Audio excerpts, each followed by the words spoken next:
Chairman PTI को 9 मई के मुकदमे में नामजद करना बदनीयती जाहिर करता है। साबिक वजीर आजम के बयान में पब्लिक को उकसाने के हवाले से कुछ भी नहीं है। चेयरमैन पीटीआई के खिलाफ 9 मई वाकयात पर दर्ज 2 मुकदमात में जमानत का तफसीली फैसला जारी। एडिशनल सेशन जज फारूक फरीद ने मुकदमात का तफसीली फैसला जारी किया। फैसले में कहा गया है प्रोसिक्यूशन को साबित करना होगा कि चेयरमैन पीटीआई के उकसाने से जुर्म सरजद हुआ। साबिक वजीर आजम पर 180 से जायद एक ही नौइयत के मुकदमात दर्ज हैं, जिससे प्रोसिक्यूशन की बदनीयती को रद्द नहीं किया जा सकता।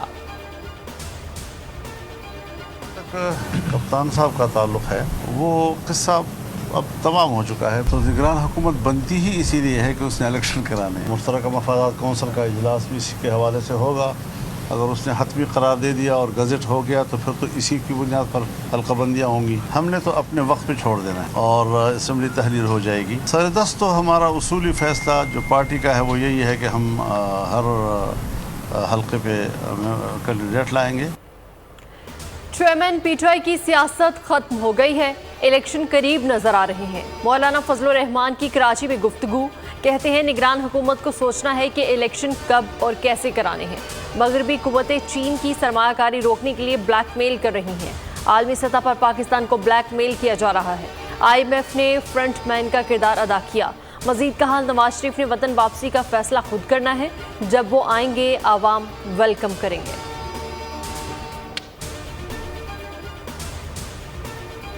वफाक में एक पार्टी की हुकूमत नहीं है, मुख्तलिफ पार्टियों की हुकूमत है। कुछ पार्टियां PDM की इत्तेहाद में शामिल जमातें।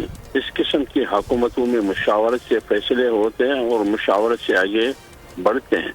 इलेक्शन कमीशन ने कहा कि अगर 60 दिन में हो तो भी मैं तैयार हूँ, अगर 90 दिन में हो तो भी हम तैयार है। 90 दिन का मतलब 90 दिन नहीं है, यानी 90 दिन के अंदर 70 दिन में भी हो सकता है, 75 दिन में भी हो सकता है, लेकिन वो इलेक्शन कमीशन तय करेगी। चेयरमैन पीटीआई पर आर्टिकल 6 के तहत मुकदमा बनना चाहिए। तर्जमान PDM हाफिज हमदुल्ला की बोल के प्रोग्राम तब्दीली में गुफ्तगू, कहा वफाक में मुख्तलिफ पार्टियों की हुकूमत है, इसलिए मुशावरत से फैसले होते हैं। इलेक्शन कमीशन ने कहा कि 60 हो या 90 दिन इलेक्शन के लिए तैयार हैं। 90 दिन का मकसद इलेक्शन 70 दिन में भी हो सकते हैं।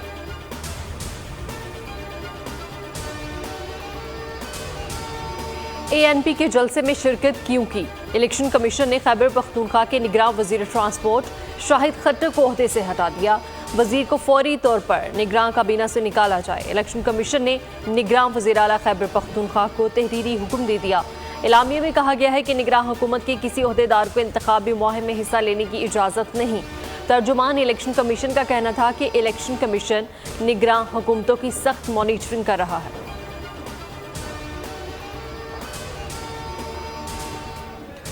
सिंध का निगरान वजीर आला कौन होगा? बोल ने नाम हासिल कर लिया।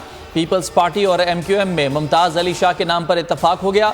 मुमताज़ अली शाह सिंध में चीफ सेक्रेटरी रह चुके हैं। मुमताज़ अली शाह का नाम पीपल्स पार्टी की जानिब से दिया गया था। MQM की राना अंसार को अपोजिशन लीडर बनाने के लिए भी मामला तय पा गए। पीर को राना अंसार को अपोजिशन लीडर बनाए जाने का नोटिफिकेशन जारी किया जाएगा, जिसके बाद निगरान सेटअप का फैसला पीपल्स पार्टी और MQM के हाथ में आ जाएगा। में चेयरमैन पीटीआई को district and session court Islamabad में 24 जुलाई को पेश होने का हुक्म। हाजिरी से इस्तिस्ना की दरख्वास्त मंजूर। जज हमायूं दिलावर ने रिमार्क्स दिए कि रोजाना की बुनियाद पर चलने वाली समाअत पर एतराज किया जा रहा है। इस्तिस्ना की दरख्वास्तें हमेशा मंजूर की, लेकिन एक बार भी पेश नहीं हुए। अदालत ने वकील ख्वाजा हारिस की इल्तिवा की दरख्वास्त मंजूर करते हुए समाअत पीर तक मुलतवी कर दी। मनी लॉन्ड्रिंग केस में शामिल तफ्तीश न होने पर मोनसलाही इश्तिहारी करार। जुडिशल मजिस्ट्रेट ने FIA की दरख्वास्त मंजूर कर ली। FIA ने मोनसलाही के नाकाबिल जमानत वारंट के बावजूद पेश न होने पर इश्तिहारी करार देने की इस्तदा की थी। FIA के मुताबिक मोनस शनाख्ती कार्ड पर दर्ज एड्रेस पर मौजूद नहीं। मनी लॉन्ड्रिंग तहकीकात से जानबूझकर रूपोश हैं। का हक देने या ना देने का इख्तियार सिर्फ पार्लियामेंट को हासिल है। दूसरी अपील का हक दस्तयाब ना हो तो मुतल्लिका फोरम का फैसला हतमी तसव्वुर होगा। आईनी अदालतें फैमिली केसेस के हकायक का जायजा नहीं ले सकती।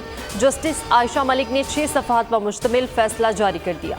फैसले में कहा गया कि हाई कोर्ट को यह हक हासिल नहीं कि वो साइलीन को दूसरी अपील का हक दे। फैमिली केसेस में हकायक का जायजा लेने के लिए हाई कोर्ट को दूसरी अपील का हक ना देने का मकसद कानूनी तनाज़ात को जल्द हल करना है। हाई कोर्ट्स फैमिली केसेस में हकायक का जायजा लेना शुरू कर दें तो इससे मुकदमात का सैलाब आमद आएगा। सुबह से रात हो गई, लाहौर के मुख्तलिफ इलाकों से पानी ना निकाला जा सका। गलियां और सड़कें पानी पानी हो गईं। निज़ाम ज़िंदगी मफलूज, शहरी बेयारो मददगार। जनरल और जना अस्पताल में पानी दाखिल होने से मरीजों और तिब्बी अमले को दुश्वारियां। लेस्को के 100 फीडर बंद होने से कई इलाके बिजली से महरूम हो गए। बाबू साबू इंटरचेंज के करीब बारिश के पानी में गिरकर लड़का जाँ बहक। महकमा मौसमियात के मुताबिक सबसे ज्यादा 205 मिलीमीटर बारिश एयरपोर्ट पर रिकॉर्ड की गई। हॉस्पिटल से नाक कान गले का ऑपरेशन थिएटर है, ये ऑपरेशन चल रहे हैं। 3 किस्म के मरीज हैं जो अभी बेहोश हैं और उनके ऑपरेशन चल रहे हैं। इस दौरान जनरेटर का तेल खत्म हो गया जनाब। नीचे जो वीआईपी ब्लॉक है ना उसका जनरेटर चल रहा है, लेकिन ऑपरेशन थिएटर्स के जो है ना वो जनरेटर बंद हो गए। ये इस मुल्क के अशराफिया का हाल है कि गरीब मरीजों के लिए तो इनके पास तेल नहीं है, लेकिन वीआईपीज के जनरेटर की आवाज आपको इस वीडियो में भी आ रही होगी, उनके सारा कुछ चल रहा है। लाहौर के सर्विसेज अस्पताल में ऑपरेशन के दौरान जनरेटर का डीजल खत्म हो गया। मरीज तकरीबन 1 घंटा बगैर बिजली बंद मशीनों के बेयारो मददगार पड़े रहे। ऑपरेशन करने वाले डॉक्टर का कहना है कि अशराफिया के लिए तो जनरेटर की सहूलत मौजूद है, लेकिन आम गरीब मरीजों के लिए 5 लीटर तेल भी दस्तयाब नहीं है। खैबर में बारिशों की तबाहकारियां। खैबर पख्तूनख्वा में 4 अमवात। मानसहरा में बारिशों से 3 कच्चे घरों की दीवारें गिर गईं। खातून और 2 बच्चों की जान चली गई। 4 अफराद जख्मी हो गए। मंडी बहाउद्दीन में मलबे तले दबकर एक खातून जान गंवा बैठी, दूसरी जख्मी हालत में अस्पताल मुंतकिल। अपर चित्राल में राबता पुल टूट गए। बलोचिस्तान को पंजाब से मिलाने वाली कौमी शाहराह फोर्ट मनरो के मकाम पर बंद। उधर सतलुज और चनाब में बदस्तूर सैलाबी सूरत हाल। मियांवाली में दरिया सिंध का बंद टूट गया।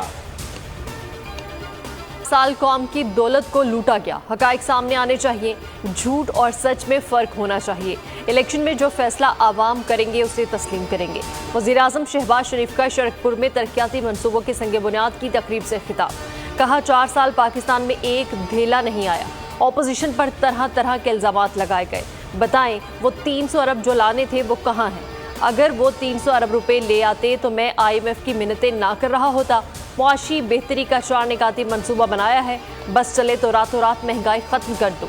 महंगाई का दौर फूके मारने या जादू टोने से नहीं, मेहनत से खत्म होगा।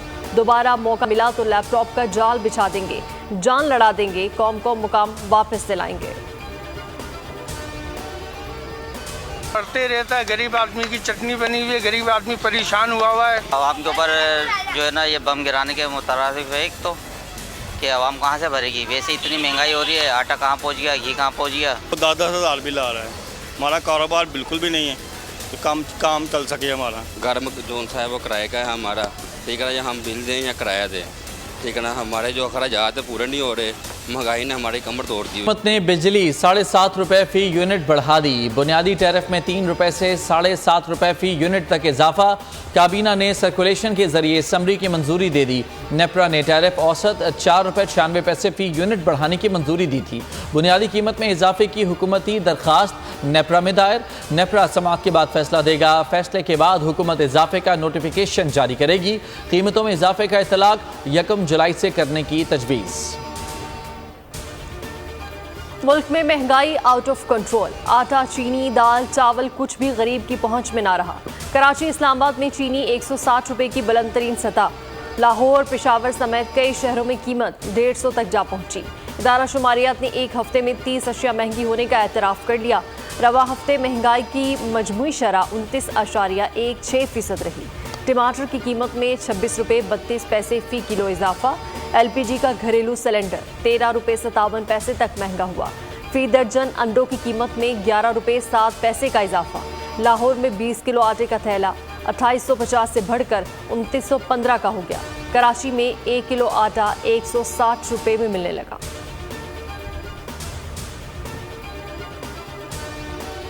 डीलर्स की मार्जिन हड़ताल पर वजीर ममलिकत मुसद्दिक मलिक का बड़ा ऐलान। मार्जिन में इजाफे को मुलाजमीन की तनख्वाहों और औकात कार से मशरूत कर दिया। वजारत पेट्रोलियम की टीम का देही और शहरी इलाकों में पेट्रोल पंप्स का दौरा। पीर तक 2000 पेट्रोल पंप्स का डाटा इकट्ठा करने का फैसला। पीर को डीलर्स के मार्जिन के हवाले से हतमी रिपोर्ट जारी की जाएगी। रिपोर्ट में मुलाजमीन की तिब्बी सहूलियात, तनख्वाह और काम के औकात कार को तहफ़्फ़ुज़ फराहम किया जाएगा। मुसद्दिक मलिक का कहना था कि पेट्रोलियम डीलर्स को मार्जिन में इजाफा चाहिए तो शराइत पर अमल करना होगा। जितनी बड़ी पैसे यहाँ से इश्तिहार जो चल रहा है गूगल के ऊपर, यूट्यूब पे, इसके ऊपर पाकिस्तानी ऑडियंस में इंटरेस्टेड है लोग चला रहे हैं ना, उसका कितना परसेंट हमें मिल रहा है? और क्या हमने ऐसी पॉलिसीज रखी है कि गूगल मजबूर हो यहाँ पे ऑफिस खोलने में? हमें उनकी मिन्नत समाजत नहीं करनी, अपनी पॉलिसी सही करनी है, वो खुद ब खुद आना हो। इंडस्ट्री मुल्की तरक्की की सीढ़ी है। स्पेशल इन्वेस्टमेंट फैसिलिटेशन काउंसिल का क़याम और IT पर फोकस इंतहाई समझदारी का फैसला है। IT सेक्टर 3 साल में बरामदात में $50 अरब का इजाफा कर सकता है। बोल के को चेयरमैन शुएब शेख ने फॉर्मूला बता दिया। कहा बड़ी कंपनीज मौजूद हैं, सिर्फ पॉलिसीज बनाने की ज़रूरत है। IT सिर्फ सॉफ्टवेयर बेचने का नाम नहीं, रिवायती बिजनेस को IT के जरिए फ़रोग दें तो $30 अरब आ सकते हैं। बताया कि 2014 में पाकिस्तान की टोटल IT एक्सपोर्ट्स में 82% हिस्सा एग्जैक्ट का था। पैमरा तरमीमी बिल 2023 को पाकिस्तान तहरीक इंसाफ और सहाफ़ती तंजीमों ने मुस्तरद कर दिया। तर्जुमान PIA का कहना है कि कठपुतली राज ने अहले सहाफ़त को रियासती जबर का निशाना बनाया। Pakistan federal union of journalist दस्तूर ने आज़ादी सहाफ़त पर शब-खून मारने की कोशिश करार दिया। कहा कि अगर सहाफ़ियों पर मुसल्लत करने की कोशिश की गई तो मुल्क गिर तहरीक चलाएंगे।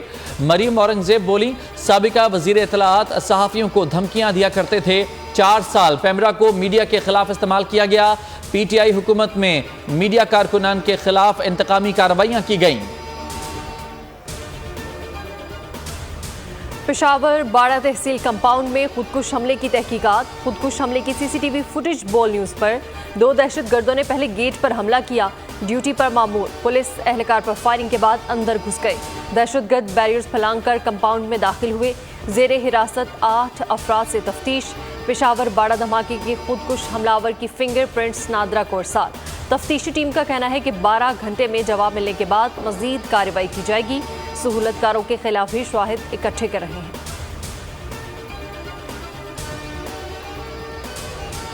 कराची में स्कूल बैग पहने डाकुओं की कार्रवाइयां। शादमान टाउन में एक ही मोटरसाइकिल पर सवार 3 डकैतों की 2 वारदातें। वारदात की CCTV फुटेज बोल न्यूज़ ने हासिल कर ली। डकैतों ने मोटरसाइकिल सवार शहरी से लूटमार की। गली से गुजरती खातून से भी पर्स छीन लिया।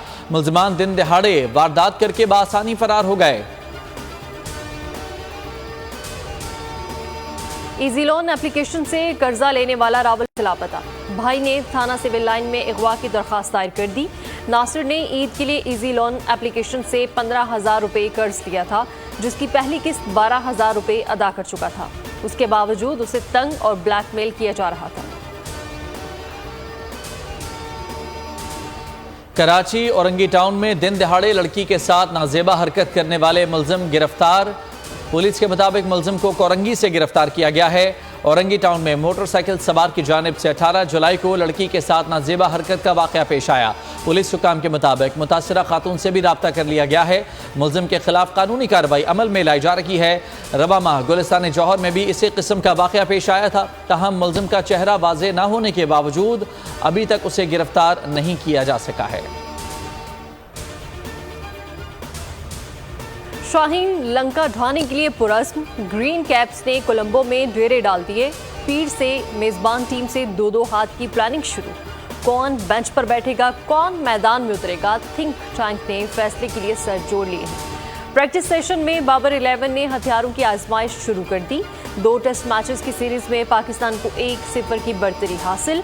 पाकिस्तान ने गोल्ड टेस्ट में श्रीलंका को 4 विकेट से काबू किया। छोटे शाहीनों का बड़ा इम्तिहान। इमर्जिंग एशिया कप की फतह का प्लान। पाकिस्तान और भारत आज कोलंबो में मद्देमुकाबल। ग्रीन शर्ट्स ने परवाज की तैयारी पकड़ ली। बाबर आजम ने जीत के टिप्स दिए। भारतीय टीम ने भी मुकाबले की तैयारी कर ली।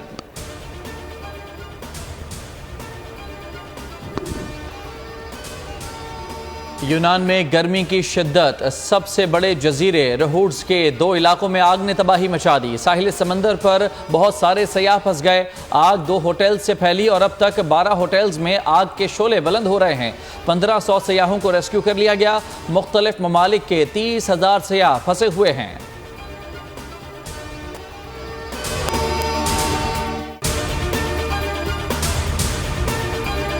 पाकिस्तान की आईटी इंडस्ट्री जो है वो पाकिस्तान की एक्सपोर्ट में एडिशनल इजाफा कर सकती है अगले 3 सालों के अंदर, क्योंकि आईटी और बाकी जो 3 सेक्टर्स हैं उन 3 सेक्टरों में आईटी में फर्क है। वो ये है कि ये टर्म में आपको गेन दे सकती है जो पाकिस्तान की नीड है इस वक्त। आईटी को तो पहले भी, इससे पहले वाली हुकूमतें और इससे पहले भी लोग डिफाइन करते आए कि जी यार आईटी से बहुत चेंज आ जाएगा। क्या वो इम्पैक्ट हुआ आईटी इंडस्ट्री के ऊपर जो हम समझते थे और चाहते थे? पाकिस्तान की आईटी एक्सपोर्ट्स इतनी हो जाएंगी कि पाकिस्तान के सारे मसले मसाइल खत्म हो जाएंगे, वो तो नहीं हुआ। आपकी जो पॉलिसीज हैं वो कॉन्फ्लिक्ट हो रहा है। क्या हमने ऐसी पॉलिसीज रखी हुई है कि गूगल मजबूर हो यहाँ पे ऑफिस खोलने में? पॉलिसीज के तहत करना होगा। वो 2 से 3 महीने 4 महीने में खुद ब खुद ऑफिस स्टार्ट करेंगे। जो आपके मुल्क का आईटी का एंटरप्रेन्योर है, $100 मिलियन तो वो बाहरी अकाउंट रोक लेता है। आप उसको मोटिवेट करके उसको पर फोकस करें, उस पर इंसेंटिव करें, वो आपको 100 आएगा तो आपका 5 टाइम्स इंक्रीज हो जाएगी फौरन। टेक्सटाइल में हम क्या करते हैं, हम उठाते हैं बाहर के किसी ब्रांड के लिए टी शर्ट यहाँ बनाते हैं, उसको दे देते हैं। लेकिन अब आईटी के बाद अगर आप अपना ब्रांड बना के लोगों वहां पे बेचेंगे, चाहे B2B बेचें चाहे B2C बेचें, पॉसिबल है। पाकिस्तान की जो एक्सपोर्ट में ये $30 अरब से ज्यादा का इजाफा इससे हो जाना खाली यार। गवर्नमेंट के फंडों से इदारे बनाकर और उनके थ्रू कोई रेवोल्यूशन आ जाएगा, सवाल ही नहीं है। आपने इंतखाब सही कर लिया है, अब आगे चीज सही करनी है। बस आप सही डायरेक्शन में सही चीज होगी इंशाल्लाह। मैं समझता हूँ $50 अरब तक की आईटी एक्सपोर्ट में कंट्रीब्यूट कर सकता है पाकिस्तान। सब्सक्राइब करें और बेल दबाएं ताकि कोई खबर रह न जाए।